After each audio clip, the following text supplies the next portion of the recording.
All right, we got the go ahead. Everything is okay. Welcome back, everyone. Good to see you in here. We're very excited for this next talk by Michael Parson, who is a graphic designer, illustrator, type designer, and professor from Switzerland. And he's going to be talking about glitches and exploring the limits of variable fonts. So we are all super excited to hear it. And welcome to the screen, Michael. Thank you very much. I will take the hand from here. So, firstly, thank you everyone for being here. I don't know about everybody else, but at least in Geneva, Switzerland, is now sort of 7, 8 o'clock, and I see a lot of people walking around with their Halloween gear.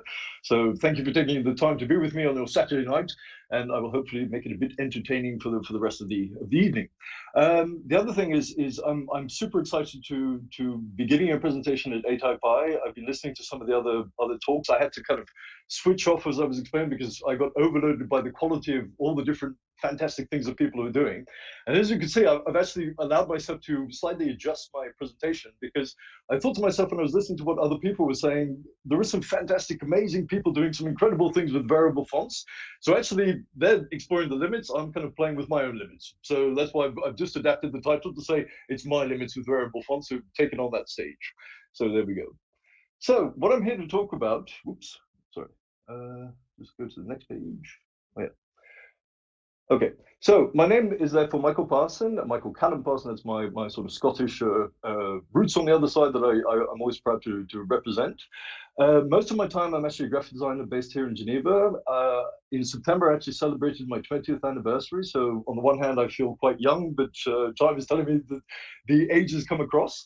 And I also teach in a couple of schools, and my passion or the thing I think I really drive for is obviously type design. So I think I come at type design maybe from a different perspective, more as a graphic designer, as a user. And what I'm going to share with you is kind of my reflection, all the things I've been working on. So the overload of or the overview of the presentation is to explain the concept behind the idea, the type design that I actually worked on, and potential applications that I can imagine with this project. So the concept.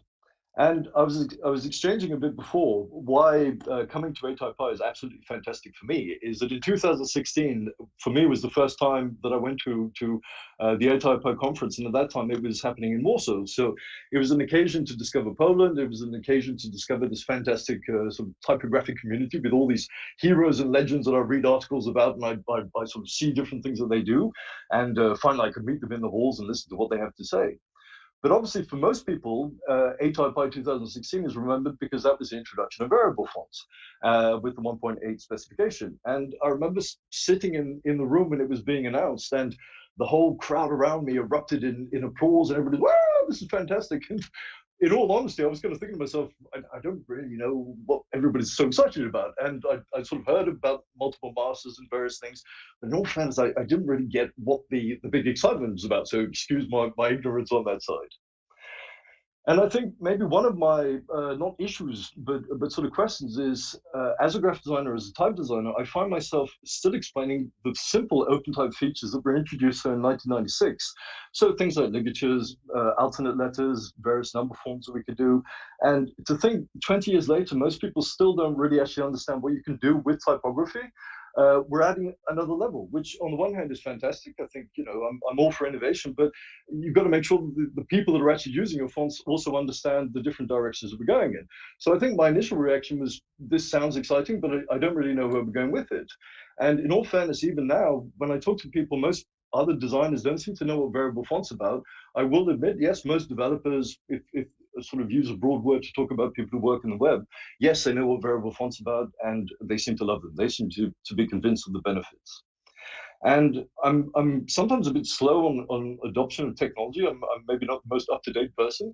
And so I discovered typography with Fontograver back in the day. Then I got into FontLab 5 for many years. I got FontLab 6, but never really used it. And then finally got my hands on FontLab 7. And finally I could play around with variable fonts. And I know, again, I'm slow because they've come out with FontLab 8, so that's yet another problem. But I think in a simple manner, at least for myself, I need to kind of understand the parameters of what I can do to then be able to start thinking about ideas. And this is a problem that I needed to kind of understand what variable fonts can do, to then sort of ask myself the question, potentially, what is possible. And I think what I mean by that is, and it's far from me to sort of judge anybody else's approach to things, but as a type designer, I guess I didn't find it super exciting to say to myself, I can deliver static fonts, or I can deliver fonts that would be variable, and you can play with font weights and width and this kind of thing. Maybe the optical sizes is something reintroduced to people that didn't know that it was possible, but I didn't really. I guess it didn't really get me excited to sort of keep it simple. So I came to this question of could variable fonts actually maybe be a different way of designing? And listening to some of the presentations, I know people have been asking this question of new technologies: what do we keep? What do we sort of abandon? And it did sort of get myself thinking, maybe variable fonts is this new frontier, maybe something else that we can discover. And going back to the 80s and 90s, they had this fantastic TV show by this character called Bob Ross, who's absolutely fantastic painter. And he had this lovely expression when he talks about happy accidents when he made a mistake. And it's something I find really charming, because mistakes are not always something absolutely wrong. There's sometimes happy accidents that can be found in mistakes.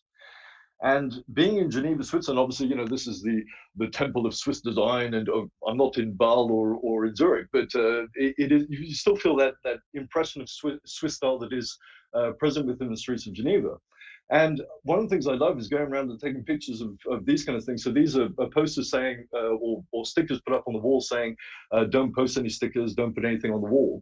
And invariably, what it does is, it shows how a typeface can decompose. So here, Helvetica becomes a bit rounded, the letterforms get a bit deformed. So there's something quite interesting happening to the letterforms, and actually seems to encourage interaction with the public. So actually, the complete opposite of what it's supposed to be doing, which is post no bills.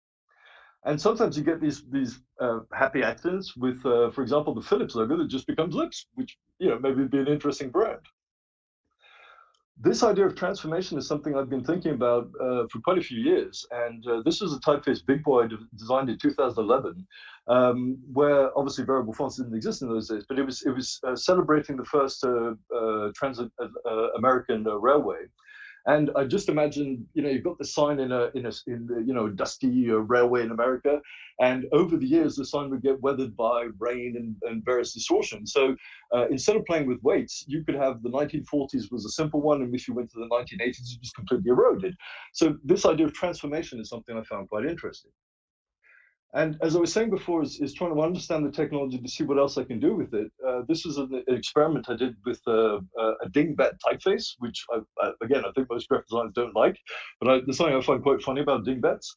And I thought to myself, if you take a dingbat and you interact with open type technology, ligatures and these kind of things, you can make some kind of interaction. So in this case, Lale, it's inspired by the Ottoman art of Turkey. So you type, you get a flower, you type another letter A, the flower will grow, then another one, it will grow even further. And if you add numbers, you get stems on the flower. So you can basically draw a flower with just with the typeface. There's over 4,800 different solutions. So again, what was the point? I don't really know, but at least for me, it was exciting to see what you could do, how you could sort of transform open type coding to do something else. And as other people have said, over the past years, unfortunately, we've been thrown into a digital world. Now, obviously, as designers, we work in a digital world, but digital world in the sense with COVID, we suddenly found ourselves doing this, which is a bit what we're doing here. ATypI, Warsaw, we could meet people. I had my badge. Here I'm sitting looking at a screen. So it's a different world. It is the digital world. And obviously, in the world of entertainment, this is taking steam as well. Going back to films like The Matrix, films like Upgrade, with this idea that you insert chips into people to change their characteristics, and obviously things like Venom. So there's something I found really interesting about this transformation idea, which I guess I'm jealous of different industries where they can do all this cool stuff. And I thought, could we do something similar in typography? And again, it took me back to my youth of back in the day with TV stations. I think I had maybe 10 TV stations as a kid. So glitches and channels where you only got static were actually quite regular. And part of my younger years, I was very involved in the motorsport world.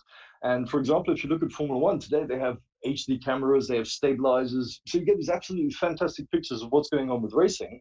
But the problem is it's very difficult to evoke really what's happening. Most people think it's pretty easy. And if I go back to this video, he was one of my idols, Ayrton Senna, in the 1980s in Monaco, doing his qualifying laps. And the camera's moving, and every time he went under a tunnel or a bridge, you had static and glitches. There was something extremely exciting about what was going on that I find today it doesn't convey the same kind of energy. And obviously, back in those, it was the beginnings of pay-per-views and the more risque kind of channels that appeared as of midnight. And I swear I had some friends that could apparently see what was going on between the glitches. I still wonder whether they actually could. But so you've got this kind of there's something about it's a bit another frontier, sort of trying to discover something you can't see. So it got me to this question of saying, that's it. Could I actually maybe use variable fonts to actually create destruction in a simple term? So on the type design side, as far as the console was concerned, I think it was pretty clear for me that I wanted to have a static form and then that it would transform to become something else through the variable controls. So obviously question number one for most designers is what style do I want to do? And I think like most people know, there are millions of different designs you could do. And I think I was so focused on this idea of transformation that actually I sort of figured that I would go with quite a standard typeface, which in all fairness, in coherence with the concept I had at the beginning, for me seemed quite logical. The 1980s, 90s, it was Space Invaders, it was television, but you had this kind of neo-grotesque, and I know there's a big debate about classification today, but you had simple sans serif typefaces that were used in most media. So it was the style of the time. And if I'm harking back to those days, why not kind of pay homage to that period of time? And at least in Switzerland, I think we still have this teletext where you could go on. It was kind of a primitive form of internet. You could get the weather and sort of news and stuff through your television in this very sort of brutalist text form. So I knew I wanted sans serif, neo-grotesque, again, what terms we're going to use, something narrow, something mechanical, something a bit brute. So as far as the overall style that I chose, I went for something quite classical and quite simple, quite a tall X height, small descenders, because I wanted something that worked for titles, something quite narrow, same idea of having an impactful typeface, but low contrast, and maybe as a hint to being in Switzerland, straight terminals to sort of memorize Helvetica. This is a bit of a preview of the glitch thing. I'm sorry, I don't know if you can see the white. So, but anyway, so I'll explain that a bit more in detail after. And obviously, a couple of questions of different letter forms I wanted to use. Did I use a double story A, double story G? I went for the pink versions at the top. Seemed for me, again, I don't know if that's subjective, but at least for me, it spoke more to what I was trying to do.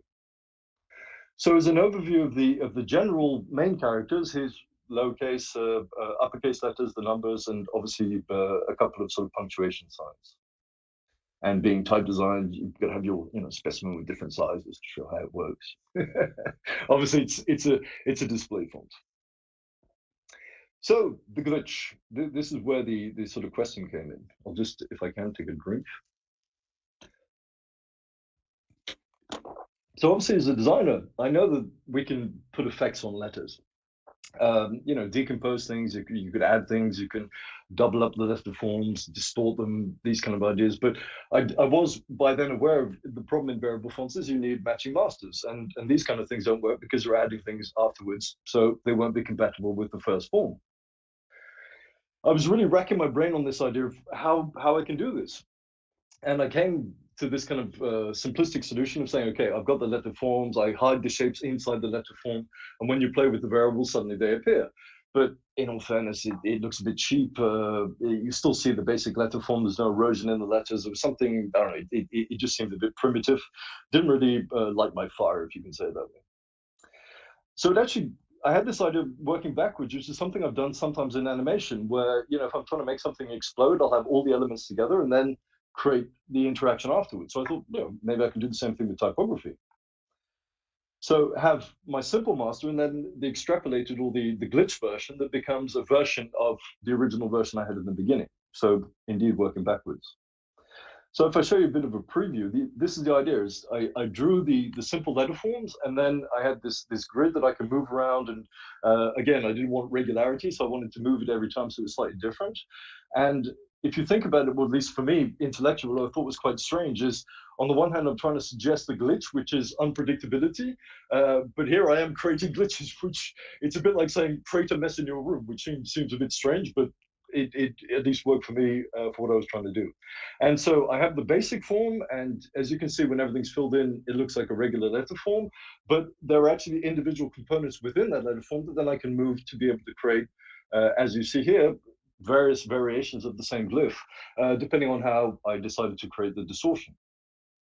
And again, silly me, I'm thinking this is all great, this all works, and then a bit of a problem. You've got obviously UPM, you've got the grid, you've got all these kind of problems, and you create a certain amount of distortion within these sort of super small elements that I was creating. And so I'm sorry for the type purists, the perfect curve, it's not exactly that if you look in detail. But again, it's a bit brutalist and a bit mechanical, or at least that was the logic I came to myself. I did try and correct some Bezier curves and make everything okay, to sort of see if I could make that a bit better. And obviously, so that was a problem whenever I had a curve, whenever I had a diagonal, to make sure that everything worked up a bit the same. I got to the point where it became so frustrating. I thought, wow, to hell with this. I'm just going to make everything straight lines and then get rid of the problem. But that seemed a bit of a cheap solution. So I decided to soldier on, at least try and find the best solution I can. As I said, maybe not perfect for the typographic purists. And obviously, then you have the question of the variable axis, and I'm still wondering. I hope I don't get sort of huge criticisms because I don't know. I'm not a complete expert in these kind of ideas, but my originally I thought, okay, I'll just sort of pervert the weight, and instead of having a weight, I'm going to have instead of a light and a black, I'm just going to have the regular and the glitch and play with that. But it worked, but I don't think that was really the right way to do it. So then I thought to myself, can I create the glitch axis, which was kind of what I went with in the end. I think it's maybe a bit more complicated than that on the web. So as you'll find out, I'm not a web developer, so maybe that's sort of part of the problem. But at least it works, and I think there you go. I have this kind of simple idea that if it works for me, I hope it works for other people until I hear otherwise. So hopefully people can tell me whether it worked or not. I say finalization simply because I first presented this idea for the typographics text talk, which was May or June of this year. And as I think most designers notice, is when you actually start using a typeface, you discover other things about the font that you just made compared to the font editor. And as I was doing the layouts, I thought to myself, actually, my solution, I was a bit timid. I could have gone a bit further with the disruption. So at the top, you see the original version I had, and at the bottom, where I just pushed everything a bit more. And even now in smaller sizes, I kind of think I should have made it completely illegible. That maybe would have been even further in the idea, but there'll be other projects I think I need to work on. So just a few more previews. So you can see on the left-hand side, the beta version and the final version, which is this more eroded style that I've created since. I'll talk about the variations afterwards, because originally I only had 4 variations, 5 when I presented it. Now I've finished with 6. It's a never-ending story as long as you want to keep doing it. So despite the fact that it's an experimental approach to design, I still feel that it's important when you deliver a font that it does work as most users would expect. And I think it's a privilege of being in Switzerland is we have 4 national languages for our 8 million little population that we are. So you're quite aware of the fact that there obviously are different languages, different scripts, and different accents that are important. So I wanted to make sure that, again, I use the term extended Latin. I keep reading discussions that is incorrect, but there you go. At least pan-European accents, I guess you could say. So you've got that, a couple of symbols, punctuation, different numbers. I'll talk a bit later about the details. So as far as the masters were concerned, so I had my regular, I had my glitch, I had the italic, and a glitch italic, again, to allow a bit more variation. I will be honest in saying, I suddenly thought to myself, I'll make a condensed version, I'll make an expanded version so you can play even more. But like it completely messed up all my vector points, and I just didn't have the courage to re-explore the whole idea. So that's maybe a future idea of doing something different, and from the start imagining that I'd have more accesses to play with. And again, I'm sorry, I used to use a lot of Flash when I was doing animations and PDFs, and now with all that being obsolete, I've seen other people do amazing animations in their presentations, but don't really know how you do it. But anyway, so everything's static, but it's just to show you, you can actually so move the slider and you can create your own, define how much distortion you want in the typeface, how much glitch you want in the typeface. So OpenType features. So obviously you've got the main gist of the typeface is obviously this glitch idea, and you can type in various default letters and sort of see what happens. And again, as I was testing, I'm sort of writing out some words, and if you write words we have repeating letters, you're sort of looking to, yeah, that isn't right. Again, it's a glitch. So you shouldn't be able to predict what is going to happen to the different letters. There should be different distortions on different letters. That would seem logical and correct. So this is what I was talking about before, this idea of having the 6 variations. As you can see, there's the principal glyph, and then there are various alternates that I used that I accessed through contextual alternates. And this idea actually goes back to other fonts that I've made, which were more hand brushed, where I wanted to have something that was a bit sort of humanistic in appearance. And it's a very easy open type code. So I just create a class with the different glyphs in it, and then I could just rotate the sequence within the glyphs to be able to create this kind of impression of randomness. I think it's the holy grail in computing. So that was the idea.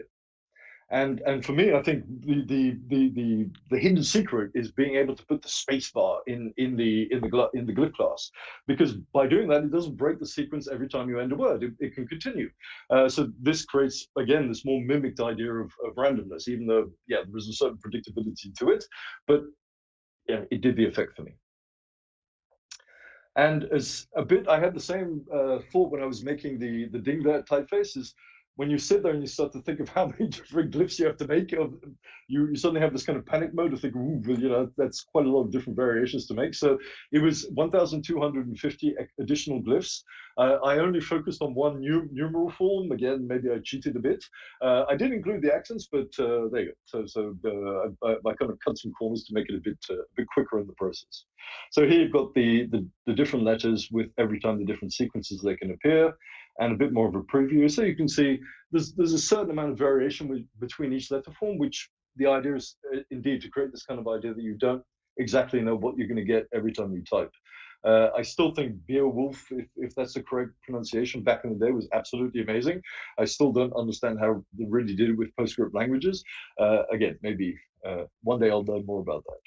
And so very simply, I can kind of cheat the system where I write a word and actually I can just add spaces at the beginning, just line everything up, and then you create this impression that every line is slightly different. At least on a preview, for me, it worked well. So as I was saying, despite it being experimental, I still wanted to include the standard OpenType features. So you get a couple of ligatures. They're not necessary. I mean, it works very well without ligatures. You got the different numbers, a couple of fractions. And all of these forms, OpenType forms, they work as a regular letter, but they also work obviously in their glitch version. So you can play around with both. And I don't know about other people, but it's always fun when you finish something to add in a couple of sort of extra things. So for me, it was a couple of arrows and a couple of symbols.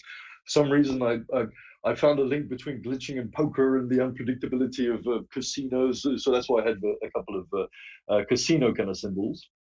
And like the letter forms, you can distort all the different arrows. I just had to make sure that when they were diagonal, I made different forms, because otherwise that wouldn't have been coherent. And obviously, I had to have a bit of a skull and crossbone. I'm talking about glitches, about potential mistakes. So I thought the skull and crossbone worked quite well in that spirit. I don't know about you all, but I love coming up with names. I think I'm a frustrated singer, or I would have loved to be able to come up with albums.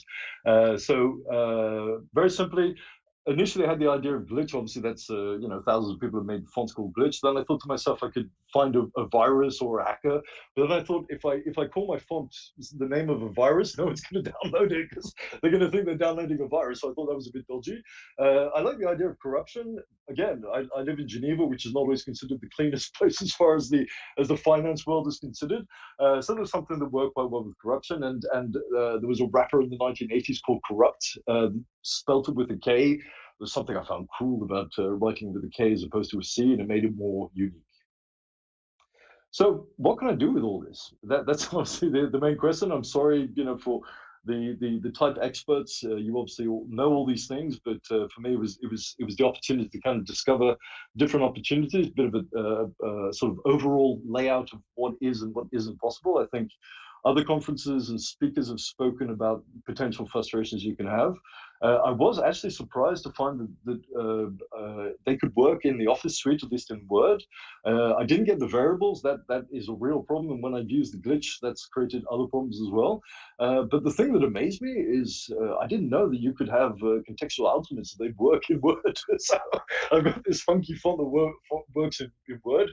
I've still got a bit of a problem with the weights where it's coming out as black instead of glitch. But in the sort of newer versions, I think I've corrected that. At least there's a static version that people can use because the variable doesn't work.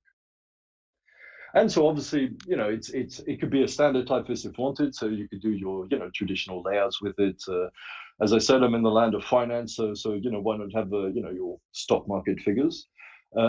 As a static designer, you can maybe play around, do some headlines, some titling. I was thinking, could you do branding? I guess with responsive logos is maybe something that could be possible with responsive logos, but maybe brands would be a bit scared about having their sort of brand being corrupted. I don't know.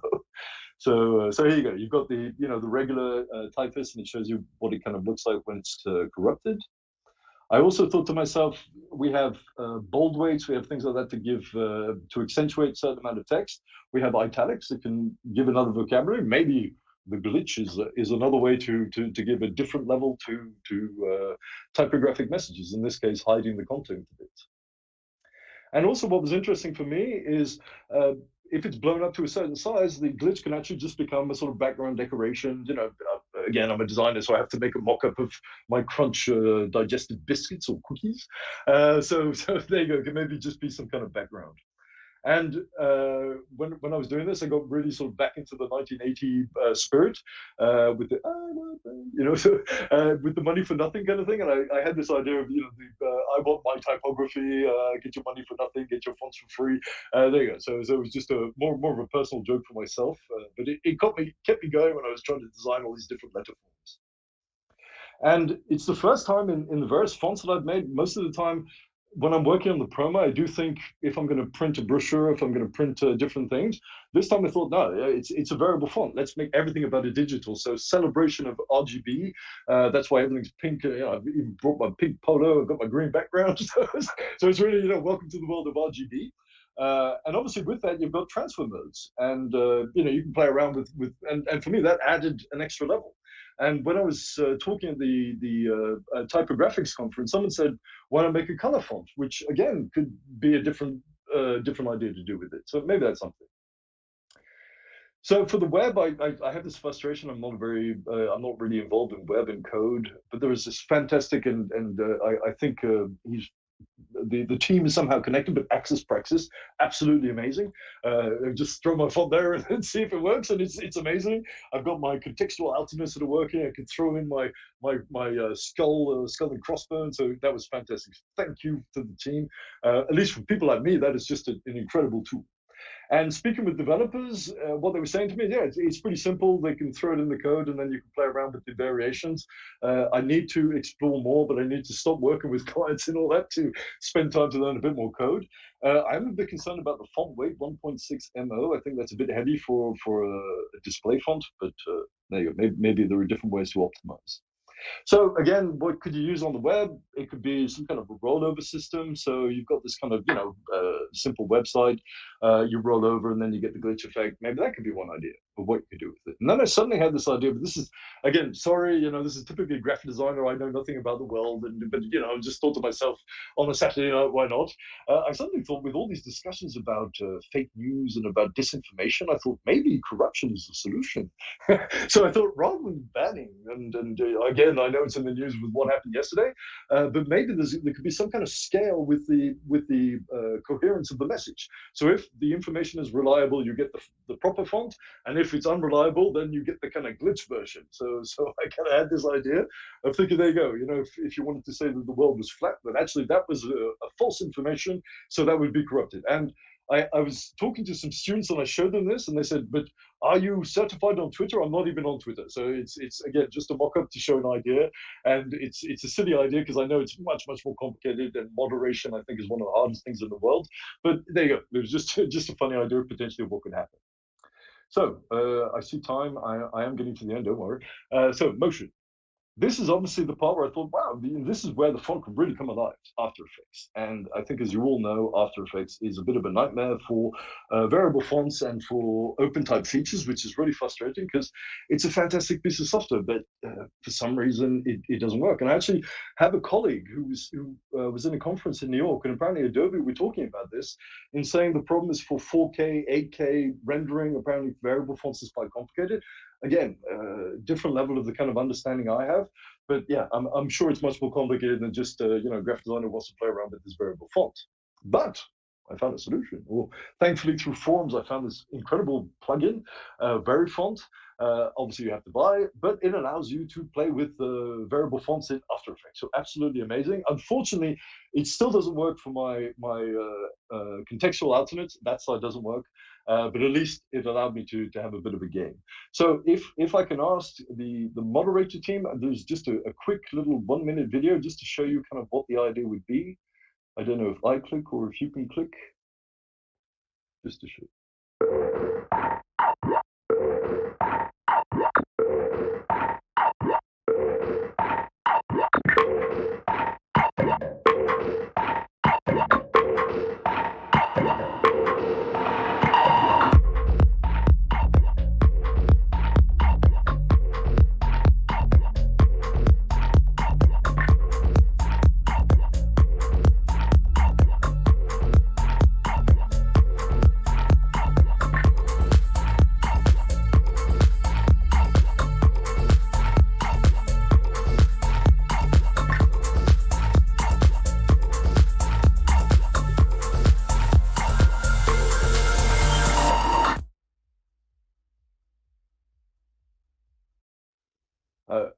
I'm still not very happy with the way it ends as far as the audio is concerned. Super, thank you for getting back the presentation. But there you go. Just to give you an idea of, again, that's just kind of me playing around on the weekends trying to see what I can do with it. But I think there's potential. At least, I mean, for me, it was just super fun to play with. So that was kind of the idea. There is, oops. There you go. There is this book I was reading at the same time, Hacker Crackdown by Bruce Sterling. I'm sorry, I don't remember the date of when it was published. I think it's 1960s, 70s, relatively old. He just had this quote in the book, which I thought was actually quite true to what I'm doing. So technologies in their goofy prototype stage rarely work very well. They're experimental and therefore half-baked and rather frazzled. Which I thought is kind of, there you go. I'm trying something I don't really know if it works on every level, but the idea for me is just to at least it opens up for me new questions and new ways of doing. So as a conclusion to all this, for me, this is what has kind of got me, I would say, a bit excited, is to say variable fonts, rather than mimicking traditional typography, could be used to unleash new solutions in type design. So I was listening to some other people talking about it, and it's true that we still, typography is absolutely amazing. It's one of the few creative industries. There's a real history. There's a technical side to it. There's an artistic side to it. There's a development. I mean, lots of things going on at the same time. But we still think about typography like it's a lead block that has limitations. And maybe, at least for myself, maybe I need to break those barriers and think, actually, it's more maybe about motion, about different things. So now I'm kind of thinking more, okay, I have a font. What can it become? Can it transform into something else? At least for me, maybe that's something I would find exciting for the future of variable fonts.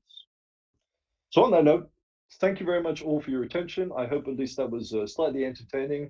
I don't know whether I taught you very much. I think these are things that you've all explored on your side, but hopefully we can all sort of play around with variable fonts and get the public at least to understand what it is, what it can do, and hopefully come up with thousands of new, exciting and interesting solutions. So thank you very much for your time.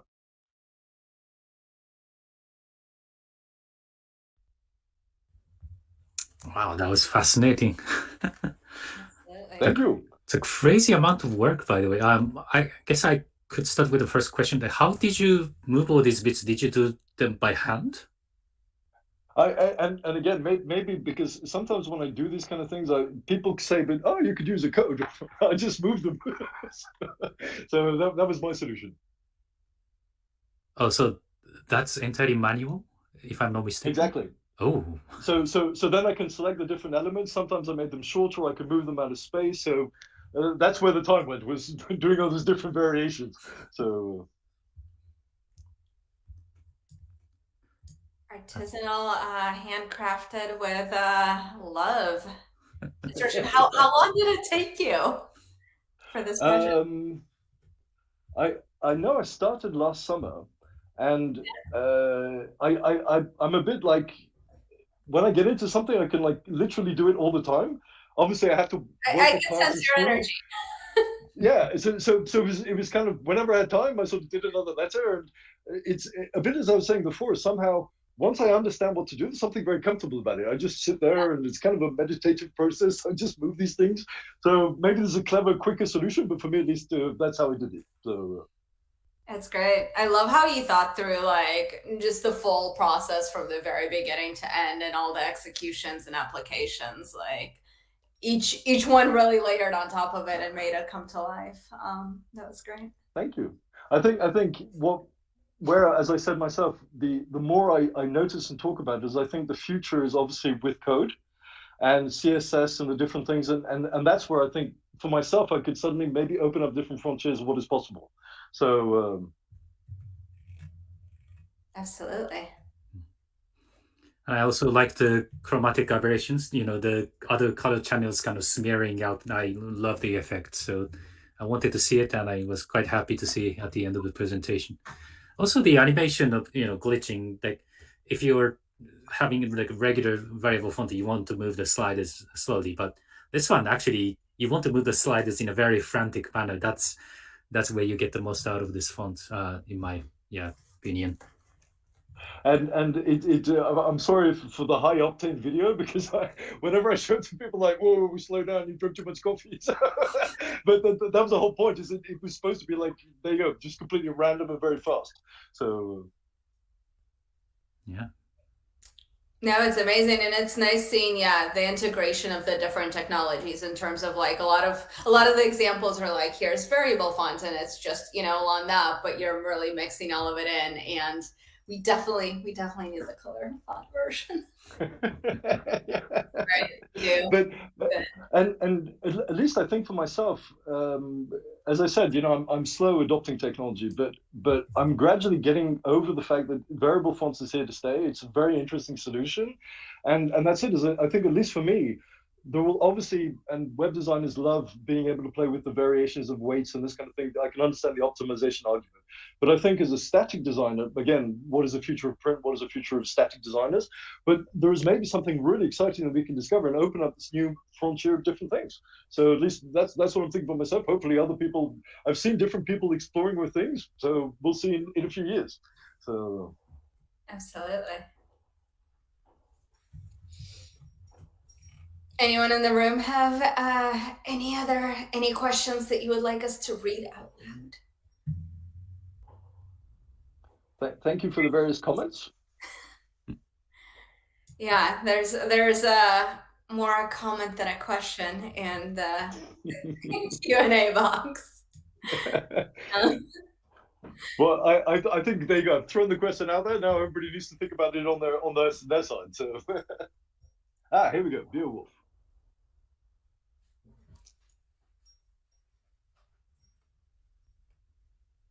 Okay. Well, this is extraordinary from the people behind the project as well. This is what's just so amazing with ATypI. I must say, I don't understand everything, but that, for example, is Beowulf something that could be rethought in the world of variable fonts, or was that specific to Type 3?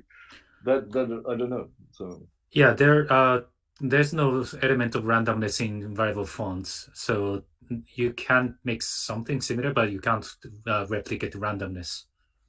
Okay. That's why I have to plunge more into specifications, different possibilities, what is possible. Yeah. I had a student that was telling me they were playing with some font where you could make the letters wider or narrower, and apparently there was a random thing where you could sort of hit that and the letters would, again, I was kind of surprised. I don't know where this is and how it works, but again, something I have to dig into. I was hearing someone talking, I think it was yesterday, about having sort of 20 different axes. So I think the potential is amazing. Now, whether it works is a different question, but at least as far as the creative side is possible, there are many things that we could do. So.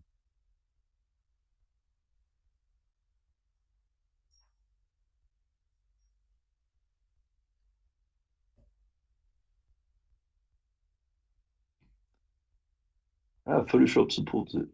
Okay. Yeah. So there is no way to turn it off. Why would you want it to go both direction? I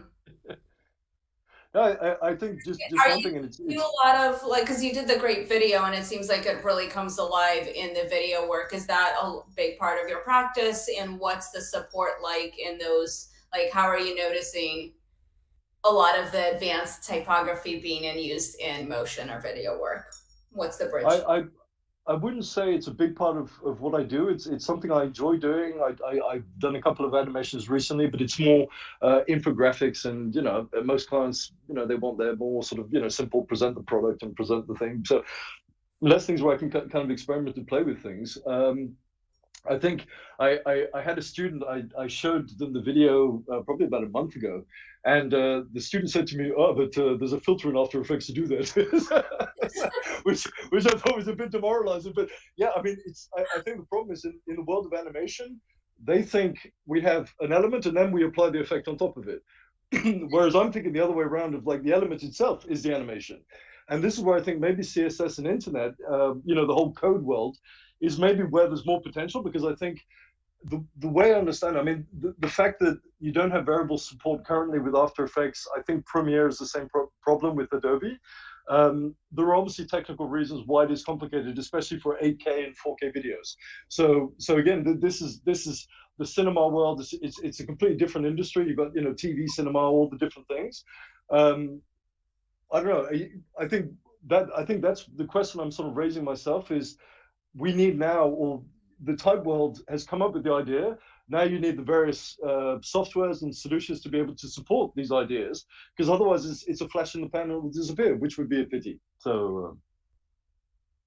Since you brought up your students, what is it like in the classroom? Like, are they seeing this potential? Do they see this project and they want to do it themselves? Like, I mean, if we're talking about the people that are going to carry it on and make something live or die as a longer trend, what are you noticing in the classroom?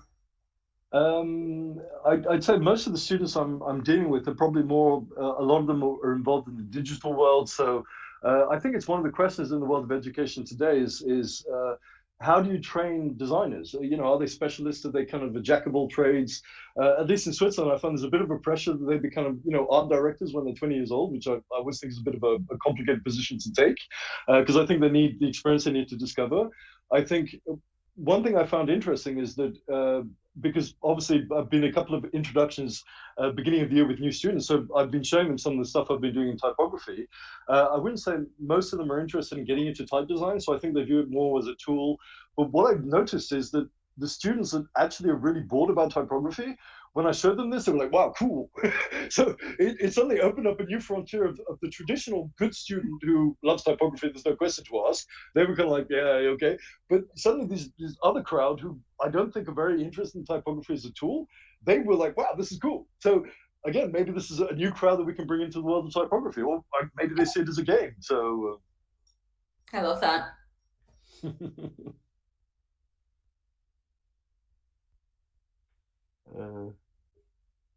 Okay. Toshi is keeping on a conversation about the Rand feature. Okay. Update us with. I must say it's because I think the problem with especially with this project is, as I was saying a bit with the expanded and condensed versions, it was already such a process to get to something that worked, that when it didn't work, I sort of gave it a week or something like that, and was like, okay, I'll just go back to my traditional solution. So now it's more what new project I want to start, what different explorations I want to do.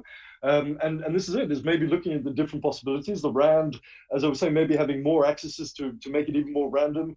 There's, again, I think various possibilities to do. So Definitely.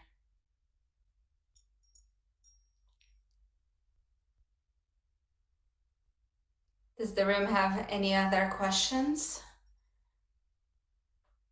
We can also go over to the Hangout room where other people can join on video if people are more comfortable in conversing that way rather than having me read and parrot. it sounds good. I mean, it's like going to the bar after work. So It is like going to the bar. It's BYOB, so you do have to bring your own drinks, but that is the only limitation. It's manageable. All right, then yeah, why don't we move over to the Hangout room, and Michael, you'll come over to the Hangout room with us too, right? With pleasure, with pleasure. I'll meet everyone there. So everyone, I'll just we'll see you at the bar. absolutely, and just thank you again to everyone that came. Thank you so much. This was great. Thank you.